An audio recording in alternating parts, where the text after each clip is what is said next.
Hi friends, welcome to Rapid Review. Here is the short and simple review of the web series Yakshini. ఈ web series 6 episodes తో each episode 35 minutes run time తో hot star లో ఈ రోజు నుండి stream అవుతుంది. ఇది ఒక socio fantasy horror web series అని చెప్పొచ్చు. మరి రివ్యూలోకి వెళ్లే ముందు సింపుల్ గా స్టోరీ చెప్పాలి అంటే, అనుకోకుండా శాపానికి గురి అయిన మాయా అల్కాపురి అనే తన లోకానికి తిరిగి వెళ్ళాలి అంటే 100 మంది మగాళ్లను వశపరుచుకొని చంపేయాలి. కానీ 100 వాడు మాత్రం వర్జినై ఉండాలి. అసలు యక్షిణి శాపానికి ఎందుకు గురైంది, ఇందులో మిగిలిన వారి పాత్రలు ఏంటి అనేదే కథ. మరి ఫ్యామిలీతో చూడొచ్చా అంటే నో, చాలా వరకు exposing and lip lock scenes అయితే ఉన్నాయి.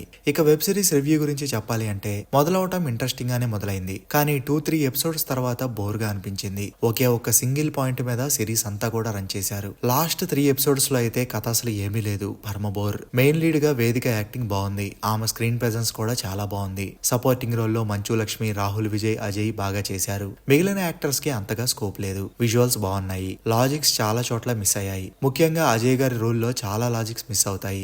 ఎక్కడా కూడా ఎంటర్టైనింగ్ గా అనిపించలేదు. హారర్ అని చెప్పారు, ఒక్క సీన్ లో కూడా భయం అనిపించలేదు. అట్లీస్ట్ ఇంట్రెస్టింగ్ గా కూడా అనిపించలేదు. సో ఓవరాల్ గా ఏం చెప్పొచ్చు అంటే, ఫస్ట్ 2 ఎపిసోడ్స్ కొంచెం ఇంట్రెస్టింగ్ గా అనిపించాయి తప్ప ఇంకేం లేదు. పక్కాగా చూడాలి అనడానికి పాయింట్స్ ఏమీ లేవు. ఈ వెబ్ సిరీస్ కి మనం ఇచ్చే రేటింగ్ 4/10. మరి చూసుంటే మీకు ఎలా అనిపించిందో కింద కామెంట్ చేయండి. Thanks for watching.